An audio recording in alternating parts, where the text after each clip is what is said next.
Hello friend, स्वागत है आप सभी का यूट्यूब चैनल हाई स्पीड गुरु में। दोस्तों बात करने वाले हैं डीएलएड एग्जाम के बारे में। दोस्तों आज यहाँ पर डिस्कस करेंगे फोर्थ सेमेस्टर का आपका फर्स्ट पेपर।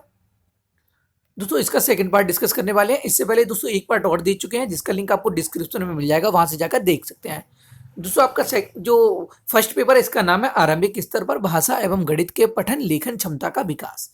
दोस्तों यहाँ पर ऑब्जेक्टिव क्वेश्चन को ही डिस्कस करेंगे। चलिए दोस्तों शुरू करते हैं। यहाँ पर जो भी क्वेश्चन डिस्कस किए जाएंगे ये दोस्तों सभी इंपोर्टेंट रहेंगे आपके लिए। पहला क्वेश्चन जो है दोस्तों आ चुका है, प्रश्नवाचक चिन्ह है। दोस्तों आसान सा क्वेश्चन है ये। राइट आंसर बनेगा आपका सी। प्रश्नवाचक चिन्ह क्या है आपको पता होगा, टिक लीजिएगा इसे। अगला है निर्देशक चिन्ह क्या है। यहाँ पर निर्देशक चिन्ह यानी डैश को पूछा जा रहा है, तो अभी आपका राइट आंसर बनता है सी। आगे देखते हैं अगले क्वेश्चन की तरफ बढ़ते हैं। लेखन को प्रारंभ करने हेतु सावधानियां हैं। ऑप्शन चिकनी तख्ती का होना, बी लेखनी, सी है तख्ती पर हाशिया बनाना, और डी है उपरोक्त सभी। लेखन को प्रारंभ करने हेतु सावधानियां, दोस्तों ये सभी सावधानियां होनी चाहिए, तो राइट आंसर बनता है आपका यहां से डी उपरोक्त सभी। आगे देखते हैं। अनुनासिक चिन्ह है। ऑप्शन आपके सामने दिए गए हैं। दोस्तों जो आपका अनुनासिक चिन्ह है वो है आपका सी। ऑप्शन जो है सही होता है सी। जो चंद्र बिंदी बनी हुई है ये आपका अनुनासिक चिन्ह कहलाता है। और दोस्तों जो आपकी केवल बिंदी होती है, यानी अंक की बिंदी जो लगी होती है वो अनुस्वर कहलाता है। याद रखिएगा दोस्तों, ये जो है अनुनासिक है और ये अनुस्वर कहलाता है। आगे देखते हैं। डा वर्ड किस वर्ग में आता है। दोस्तों ये जो है टा वर्ग में आता है, सभी को पता होगा। राइट आंसर बनता है आपका बी। टिक लीजिएगा इसे। आगे देखते हैं। कोमल का विलोम शब्द होगा। दोस्तों कोमल का देखिए ऑप्शन में है ए कठोर, बी मुलायम, सी निर्मल, डी स्पर्श से अच्छा। तो दोस्तों विलोम शब्द पूछा जा रहा है, सीधी सी बात है भाई, कठोर हो जाएगा। राइट आंसर बनेगा आपका ए। अगला है गणेश का समानार्थी शब्द। तो यहाँ पर भी दोस्तों ऑप्शन दिए जा रहे हैं। पहला है संबर, दूसरा है गजा, और तीसरा है लंबोदर, और चौथा है आपका कलानिधि। तो दोस्तों गणेश का जो समानार्थी रहेगा वो रहेगा आपका सी लंबोदर। ठीक है, आगे देखते हैं। अगम का अर्थ है। अगम का अर्थ है दोस्तों, ऑप्शन आपके सामने दिए जा रहे हैं। अगम का अर्थ होता है दुर्लभ। राइट आंसर बनेगा आपका सी दुर्लभ। आगे देखते हैं, अगले क्वेश्चन की तरफ बढ़ते हैं।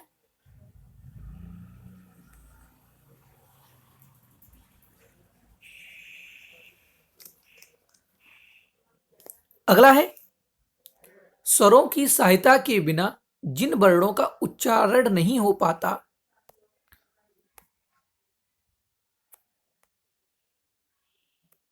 स्वरों की सहायता के बिना जिन वर्णों का उच्चारण नहीं हो पाता वे कहलाते हैं। दोस्तों व्यंजन कहलाते हैं। जिनका स्वरों की सहायता के बिना उच्चारण नहीं हो पाता वो व्यंजन कहलाते हैं। अगला है का और शा के योग से निर्मित व्यंजन है। का और सा के योग से दोस्तों जो है छा बनता है आपका, छा छत्री बनता है। राइट आंसर बनेगा आपका ए। टिक कर लीजिएगा इसे और आगे बढ़ते हैं अगले क्वेश्चन की तरफ। अनुस्वर को किस चिन्ह से व्यक्त करते हैं। दोस्तों अभी हमने ऊपर बताया था आपको, अनुस्वर जो है क्या है आपका, अनुस्वर आपका रहेगा बी। टिक कर लीजिएगा इसे और आगे देखते हैं अगले क्वेश्चन की तरफ बढ़ते हैं।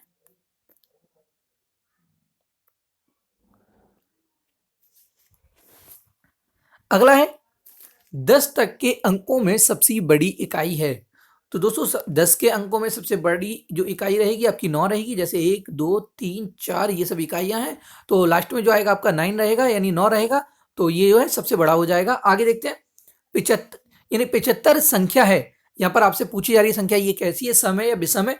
तो दोस्तों 75 जो है आपकी विषम संख्या है। जो संख्याएं 2 से डिवाइड हो जाती हैं वो आपकी, जो संख्याएं 2 से डिवाइड हो जाती हैं वो सम संख्याएं कहलाती हैं, और जो 2 से डिवाइड नहीं होती वो विषम संख्या कहलाती हैं। सम संख्या क्या होगी, जैसे आपकी 2 4 6 8 ऐसे हो जाएगी। विषम संख्या 3 5 7 ये सब आपकी विषम संख्याएं हो जाएंगी। ठीक है दोस्तों, आगे देखते हैं अगले क्वेश्चन की तरफ बढ़ते हैं। दोस्तों यहाँ पूछा जा रहा है आरोही क्रम है। ऑप्शन आपके सामने दिए गए हैं। दोस्तों इससे पहले एक बात जान लेते हैं कि आरोही क्रम क्या होता है। आरोही क्रम और अवरोही क्रम, ठीक है देख लेते हैं। आरोही जो है दोस्तों ये होता है बढ़ता क्रम, बढ़ता हुआ क्रम। ठीक है, और अवरोही जो होता है ये होता है घटता हुआ क्रम। ठीक है, बढ़ते हुए क्रम में जैसे हम ले लेते हैं, यहाँ पर दिए गए हैं आपके एग्जाम्पल। पहला दिया गया है ये है आपका घटता हुआ क्रम और ये है बढ़ता हुआ क्रम।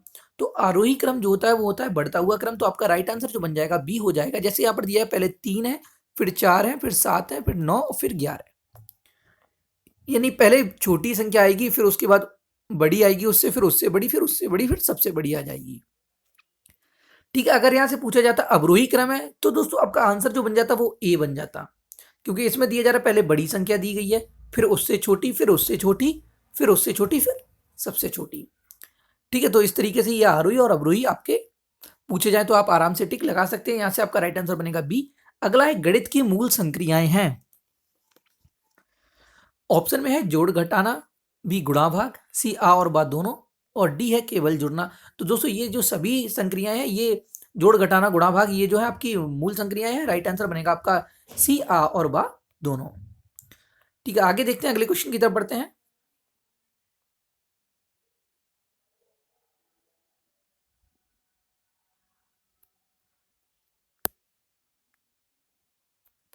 अगला है जोड़ की क्रिया में जोड़ते हैं। ऑप्शन में है इकाई को इकाई से, दाही को दाही से, सैकड़ा को सैकड़े से, और डी है उपरोक्त सभी को सभी से। तो दोस्तों ये जो है आपका जोड़ की क्रिया में जोड़ते हैं। दोस्तों इकाई को इकाई से ही जोड़ा जाता है, और दाही को दाही से, सैकड़े को सैकड़े से, और तो आपका राइट आंसर जो बन जाएगा वो हो जाएगा डी। आगे देखते हैं गुणा में संक्रिया होती है। ऑप्शन में है गुणडे, गुणक या गुणनफल, उपरोक्त सभी। तो दोस्तों गुणा में ये सभी होते हैं, तो यहां से भी आपका जो राइट आंसर बनेगा वो होगा डी, उपरोक्त सभी। फॉर्मूला भी देख लेते हैं। गुणनफल बराबर होता है गुणनफल बराबर होता है गुणडे गुणा गुणक। अब आप पूछेंगे कि इसमें गुणडे कौन सा होगा और गुणक क्या होगा, गुणनफल क्या होगा। तो दोस्तों देख लेते हैं एक बार। जैसे अगर हमने लिखा यहां पर 25 और मल्टीप्लाई बाई 5, यानी 25 का गुणा हमें जो है 5 से कराना है, 25 में 5 से गुणा कराना है। तो जो हमारा 25 हो गया, ये 25, ये हो गया हमारा गुणडे। ठीक है, जो 5 है ये हो जाएगा आपका गुणक। ठीक है, अब इसका मल्टीप्लाई करेंगे तो हमें मिलेगा 125। ठीक है, तो ये जो आ जाएगा आपका आ जाएगा गुणनफल।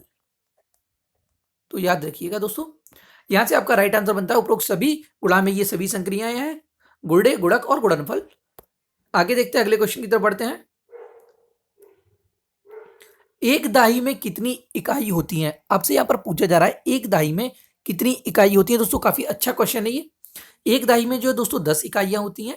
राइट आंसर बनता है आपका डी। जैसे हम देख लेते हैं एक बार, जैसे अगर आपको संख्या दी जा रही है 25, ठीक है 25 दी जा रही है, इसमें क्या आपकी दो जो हो जाएगी, दो क्या होगी, दाही होगी। और अगर 5 पूछा जाए तो 5 क्या होगी, इकाई होगी। दो दाही हो गई आपकी, 5 इकाई हो गई। अब यहां पर दो दाही कितने इकाई के बराबर होगी, दो दाही जो है आपकी 20 इकाई हो जाएगी। दो दाही 20 इकाई के बराबर होगी। और और हमें कितनी इकाई दी है, 5 और है हमारे पास, तो कितनी हो गई, 25 हो गई। ठीक है, इसी तरीके से यहां पर पूछा जा रहा है एक दाही में कितनी इकाई होती है। तो दोस्तों आपके एक दाही में, यानी एक दाही में कितनी इकाई होंगी, 10 होंगी। राइट आंसर बनेगा आपका डी। टिक लीजिएगा इसे 10। आगे देखते हैं। तीन सैकड़ तीन सैकड़े में कितनी इकाई हो, दो सैकड़े में कितनी इकाई होती हैं। तो दोस्तों दो सैकड़े में आपकी 200 हो जाएंगी। राइट आंसर बन जाएगा आपका डी। टिक लीजिएगा इसे डी। आगे देखते हैं, अगले क्वेश्चन की तरफ बढ़ते हैं। एक सैकड़ा बराबर होता है। दोस्तों एक सैकड़ा जो है 10 दाही के बराबर होता है। राइट आंसर बनेगा आपका डी। एक सैकड़ा किसके बराबर होता है, 10 दाही के, यानी 10 दाही के बराबर होता है, तो एक सैकड़ा होता है। ठीक है, आगे देखते हैं, अगले क्वेश्चन की तरफ बढ़ते हैं।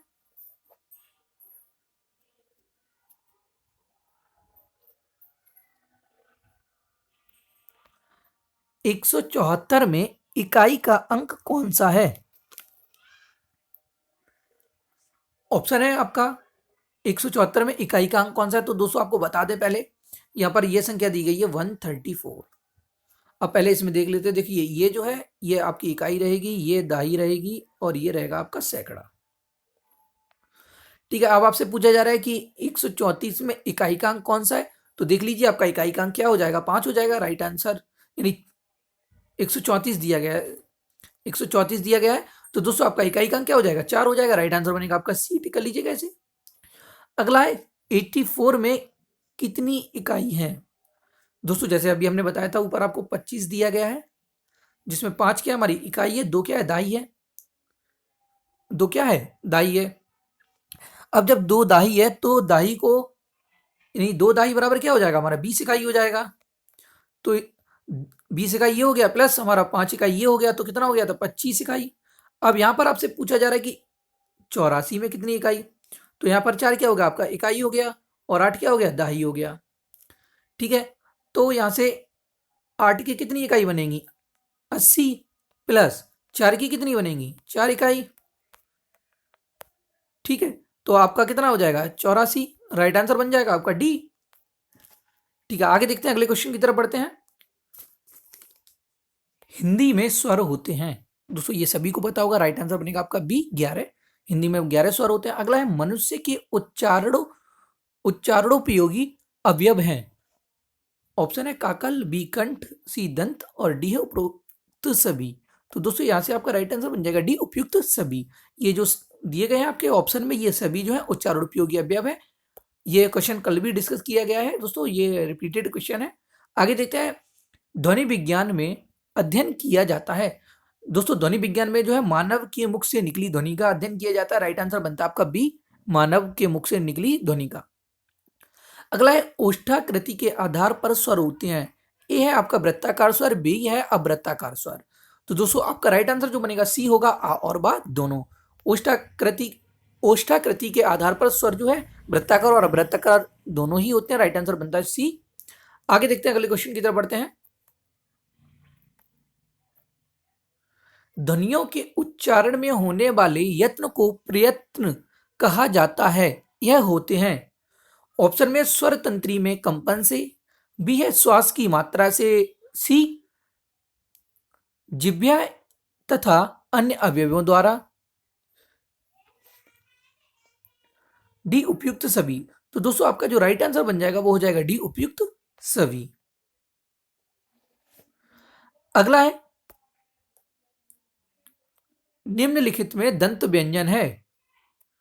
निम्नलिखित में दंत व्यंजन है, तो दोस्तों आपका जो ना है ये दंत व्यंजन कहलाता है, राइट आंसर बनेगा ए। आगे, आश्चर्य, हर्ष, शोक, उत्साह इत्यादि व्यक्त करने में प्रयोग होता है। दोस्तों ये आश्चर्य, हर्ष, शोक, उत्साह ये सब व्यक्त करने के लिए दोस्तों आपको पता होगा कि विस्मयादिबोधक चिन्ह का प्रयोग किया करते हैं। ठीक है, विस्मयादिबोधक चिन्ह का प्रयोग किया जाता है, राइट आंसर बनता है आपका डी। टिक लीजिएगा इसे, और आगे देखते हैं, अगले क्वेश्चन की तरफ बढ़ते हैं। डा वर्ग किस वर्ग में आता है, दोस्तों ये ऊपर भी बता चुके हैं, राइट आंसर बी होगा, टा वर्ग में आता है। डा जो है 13 संख्या है, 13 संख्या के बारे में पूछा जा रहा है दोस्तों, 13 जो है विषम संख्या है आपकी। आगे, अवरोही क्रम है। दोस्तों ऊपर बता चुके हैं आरोही और अवरोही के बारे में। जो अवरोही जो है आपका घटता हुआ क्रम रहेगा, पहले बड़ी संख्या आएगी, फिर उससे छोटी आएगी, फिर उससे छोटी। तो देख लेते हैं, यहाँ पर आपका राइट आंसर ए बन जाएगा। यहाँ पर पहले बड़ी संख्या दी जा रही है, फिर उससे छोटी है, फिर उससे छोटी, फिर उससे छोटी, फिर ये। और अगर इसकी बात करते हैं तो दोस्तों ये हो जाएगा आपका आरोही क्रम। ठीक है, लेकिन आपसे पूछा जा रहा है अवरोही क्रम के बारे में, तो आपका आंसर बनता है ए। आगे देख लेते हैं, अगले क्वेश्चन की तरफ बढ़ते हैं। भाग की संक्रियाएं होती हैं, ऑप्शन में है भाज्य, भाजक, भागफल, और डी है उपयुक्त सभी। तो दोस्तों राइट आंसर बनता है आपका डी उपयुक्त सभी, उपरोक्त सभी। ऐसे ही हमने आपको गुणा का बताया था कि उसमें पूछा गया था कि संक्रियाएं हैं, गुणा की कौन कौन सी संक्रियाएं हैं दिया गया था, ऐसे ये है। तो दोस्तों आपका एक फॉर्मूला होता है, वो होता है भाज्य बराबर भाजक गुणा भागफल, भागफल प्लस शेषफल। इसे याद कर लीजिए दोस्तों, भाज्य बराबर होता है भाज्य बराबर भाजक गुणा भागफल प्लस शेषफल। तो इसमें ये सभी आते हैं, तो आपका राइट आंसर बनता है यहां से डी। टिक कर लीजिएगा इसे। आगे देखते हैं, भाषा शिक्षण के पक्ष हैं। भाषा शिक्षण के पक्ष हैं, ऑप्शन में है पठन, बी है आपका लेखन, सी है व्याकरण, डी है उपयुक्त सभी। तो दोस्तों आपका यहां से भी राइट आंसर जो बनेगा वो होगा डी, उपयुक्त सभी। भाषा शिक्षण के जो पक्ष है ये सभी हैं। अगला देखते हैं, आगे क्वेश्चन की तरफ बढ़ते हैं। भाषिक अज्ञानता संबंधी समस्या है। ऑप्शन में लिपि संबंधी अज्ञानता, व्याकरण का अपर्याप्त ज्ञान, सी है सही विराम चिन्हों का प्रयोग का अभाव, डी है उपयुक्त सभी। भाषिक अज्ञानता की बात की जा रही है यहां पर। भाषिक अज्ञानता संबंधी समस्याएं दोस्तों ये सभी हैं। तो आपका राइट आंसर जो बनेगा वो होगा डी, उपयुक्त सभी। टिक कर लीजिएगा इसे। आगे देखते हैं, आगे पूछा जा रहा है आपसे 99 में दाही है। तो दोस्तों सभी को पता होगा, यानी ये 99 लिखे हुए हैं, ये होता है आपका इकाई और ये होती है आपकी दाही। तो अगर आपसे दाही पूछा जाता है तब भी आपका 9 है, और आपसे अगर इकाई पूछा जाता है तो भी आपका 9 ही होता है। तो राइट आंसर बनेगा आपका बी, दाही। आगे देखते हैं, अगले क्वेश्चन की तरफ बढ़ते हैं। लेखन एक शारीरिक क्रिया है जिसमें बालकों के हाथों को गतिविधियां करनी पड़ती हैं, यह कथन है। दोस्तों इसका जो राइट आंसर बनेगा आपका ये होगा सी, मांटेसरी का, श्रीमती मांटेसरी का है ये। लेखन एक शारीरिक क्रिया है जिसमें बालकों के हाथों की गतिविधियां करनी पड़ती हैं, यह कथन किसका है दोस्तों? मांटेसरी का है। ठीक है, ये क्वेश्चन आया हुआ भी है, 2016 में आया है दोस्तों। अच्छा क्वेश्चन है ये। आगे देखते हैं, जिनका उच्चारण कंठ के स्पर्श से होता है, जिनका उच्चारण कंठ के स्पर्श से होता है दोस्तों, जिनका उच्चारण कंठ से होता है उनका वो है आपका का वर्ग के, का वर्ग आता है। राइट आंसर बनेगा आपका ए, का खा गा घा। ठीक है, याद रखिएगा दोस्तों। एक ट्रिक है इसकी, ये जो है आपका के, और जो चा वर्ग है आपका ये टी, और जो टा वर्ग है ये एम, और जो ता वर्ग है ये डी, के टी एम डी। ठीक है, याद रखिएगा दोस्तों। जो का मतलब है कंठ, कंठ से जो है आपके का ग्रुप के आएंगे, और टी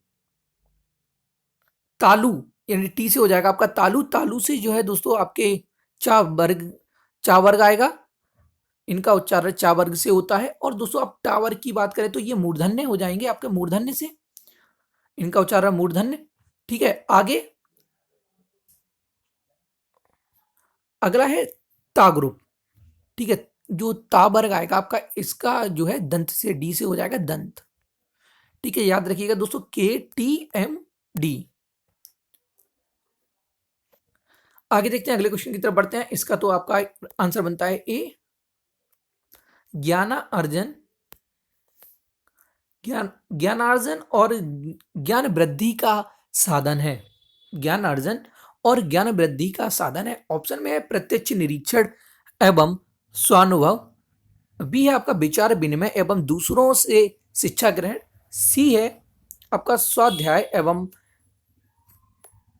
पठनाभ्यास, पठन अभ्यास, और डी है आपका उपयुक्त सभी। तो दोस्तों यहां से भी आपका राइट आंसर बनेगा डी, ज्ञान अर्जन और ज्ञान वृद्धि का साधन, ये जो सभी हो जाएंगे। राइट आंसर बनता है डी। आगे देखते हैं, विराम संबंधी समस्या का मुख्य कारण है। ऑप्शन दिए गए हैं आपके सामने।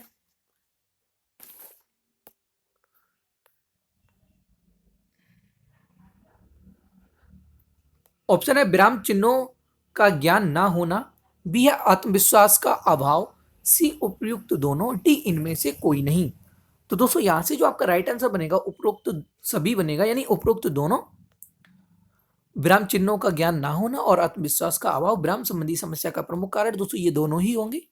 अगला है विब्रत स्वर है, विब्रत स्वर है दोस्तों। विब्रत स्वर जो है आपका आ और औ है। राइट आंसर बनेगा आपका बी, आ और औ। अगला है आनंद का पर्यायवाची शब्द है। आनंद का पर्यायवाची दोस्तों पूछा जा रहा है आपसे। ऑप्शन में आपका मोद, बी है प्रमोद, सी है सुख, डी है उपयुक्त सभी। तो दोस्तों आनंद के पर्यायवाची ये सभी होंगे। राइट आंसर बनेगा आपका डी। आगे देखते हैं, अगले क्वेश्चन की तरफ बढ़ते हैं। निम्नलिखित में से कौन सा संयुक्त व्यंजन नहीं है? यहां पर पूछा जा रहा है कौन सा संयुक्त व्यंजन नहीं है, तो दोस्तों आपको ऑप्शन आपके सामने है, तो दोस्तों आपका जो राइट आंसर बनेगा वो होगा बी। बी जो है आपका राइट आंसर रहेगा, ये आपका संयुक्त व्यंजन नहीं है। आगे देखते हैं। वाक्य जहां बहुत ही कम ठहरना होता है वहां प्रयोग होता है। ऑप्शन है आपका ए पूर्ण विराम, बी है आपका अल्प विराम,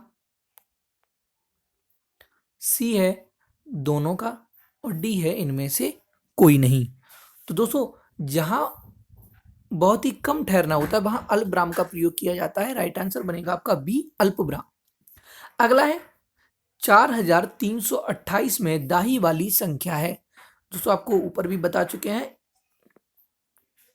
दाही पूछा जा रहा है, तो दोस्तों ये हो जाएगा आपका इकाई और ये हो जाएगी दाही, ये सैकड़ा और ये लास्ट में जो है आपका हजार। ठीक है, अगर आपसे इकाई पूछी जाती है तो आपकी इकाई क्या हो जाएगी 8, दाई पूछी जाती है तो 2 हो जाएगी, और अगर आपसे सैकड़ा का अंक पूछा जाता है तो 3, और अगर हजार का अंक पूछा जाता है तो 4 हो जाएगा। राइट आंसर बनेगा यहाँ से आपका दाही वाली संख्या पूछी जा रही है तो आपका राइट आंसर बनेगा 2। टिक कर लीजिएगा इसे और आगे देखते हैं, अगले क्वेश्चन की तरफ बढ़ते हैं। जब आंकड़ों को घटा घटते हुए क्रम में लिखा जाता है तो उसे कहते हैं। दोस्तों अभी आपको ऊपर बताया था, घटते हुए क्रम में जब लिखा जाता है यानी पहले बड़ा आएगा, फिर उससे छोटा आएगा, फिर उससे छोटा आएगा, फिर उससे छोटा आएगा, फिर लास्ट में आपका सबसे छोटा आ जाएगा। ठीक है, तो वो जो है आपका अवरोही क्रम कहलाता है। जैसे पहले आपका आएगा 5, फिर 3, फिर 2, फिर 1, इस तरीके से मान लीजिए। या जैसे आप देखते हैं पहले 50 आएगा, ठीक है, फिर आपका 45 आएगा, फिर 25 आएगा, फिर आपका 20 आएगा, इस तरीके से भी आप लिख सकते हैं। ठीक है, तो ये जो है आपका जो सीरीज बन रही है यहाँ पर, ये आपके अवरोही क्रम में होगी। और अगर आरोही क्रम की बात करेंगे तो इसका अपोजिट कर देंगे, जैसे 1, 2, 3, 4, 5, इसे करेंगे तो ये हो जाएगा आपका 20, 25, फिर 45, फिर 50। ठीक है, ये हो गया आपका आरोही और अवरोही। आंकड़ों को घटते हुए क्रम में लिखा जाता है तो उसे कहते हैं अवरोही क्रम। अगला है मूल संख्या में वृद्धि करना, बढ़ाना अथवा योग करना है। कोई आपकी संख्या दी गई है उसमें वृद्धि करना, बढ़ाना अथवा योग करना, ये जो है आपका दोस्तों जोड़ कहलाएगा। राइट आंसर बनेगा आपका ए जोड़। अगला है 3 अंकों की सबसे पहली संख्या है। दोस्तों 3 अंकों की सबसे पहली जो संख्या है आपकी 100। राइट आंसर बनेगा आपका ए। कैसे है दोस्तों, सबसे आपके 2 अंकों की सबसे बड़ी संख्या क्या है आपकी 99 है, यानी 99 है। 99 जो है आपकी 2 अंकों की संख्या है, और इसके बाद जो आपका आएगा वो होगा आपका 100। ठीक है, तो ये क्या होगी 3 अंकों की सबसे बड़ी संख्या हो गई, 3 अंकों की पहली संख्या। और अगर आपसे पूछा जाए सबसे बड़ी संख्या क्या है 3 अंकों की, तो दोस्तों आपका हो जाएगा 999। ठीक है, यहाँ पर पहली पूछी जा रही तो या सबसे छोटी पूछी जाए तब भी आपका आंसर 100 रहेगा, और अगर आपसे बड़ी पूछी जाती है तो 999। ठीक है, आगे देखते हैं। पठन की प्रक्रिया में उचित आरोह अवरोह का समावेशन न होने का प्रमुख कारण है। पठन की प्रक्रिया में उचित आरोह अवरोह का समावेशन न होने का प्रमुख कारण है। ऑप्शन शीघ्रता से पठन, बी है भाव को समझकर ना पढ़ना, सी है अधिक तेज आवाज में पढ़ना, और डी है उपयुक्त सभी।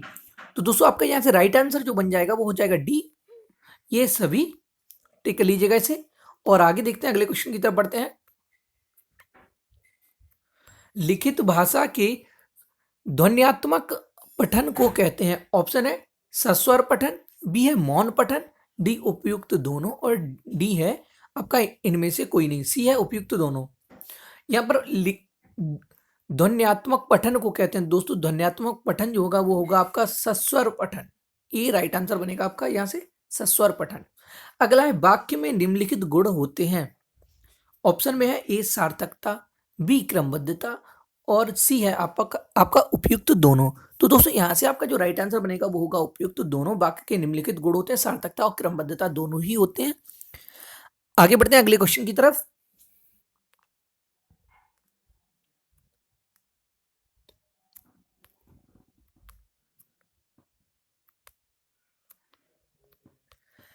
संख्या 5 को शून्य से गुणा करने पर गुणनफल प्राप्त होता है। कोई भी संख्या 5 दी गई है और 5 को अगर 0 से गुणा करेंगे तो हमें आंसर क्या मिलेगा? 0 मिलेगा। तो यहाँ से राइट आंसर बनेगा आपका ए। आगे देखते हैं, आसान से क्वेश्चन है ये दोस्तों। शून्य को किसी संख्या से भाग देने पर भागफल आता है 200 में से शून्य आएगा। राइट आंसर यहां से भी आपका डी रहेगा, शून्य। आगे, पुस्तक प्रेस कारखाने में पिछले वर्ष 39,779 तथा वर्तमान वर्ष में 46,759 पुस्तकें छपकर तैयार हुई। कुल कितनी पुस्तकें छपी? तो दोस्तों यहाँ पर सबसे पहले देख लेंगे पूछा क्या जा रहा है। तो यहाँ से आपसे पूछा जा रहा है कुल कितनी पुस्तकें छपी, यानी टोटल पूछा जा रहा है आपसे। तो पिछले वर्ष जो छपी थी वो थी इतनी, और वर्तमान में जो छपी है वो है इतनी। इन दोनों को अगर आप ऐड कर देंगे तो आपको जो आंसर मिलेगा वो होगा ये। राइट आंसर बनेगा आपका बी। टिक कर लीजिएगा इसे और इन दोनों को ऐड करके देख लीजिए आप। क्योंकि कुल पुस्तकें पूछी जा रही इसलिए इनका ऐड किया गया। आगे देखते हैं, एक सैकड़े में कितनी दहाई होती हैं?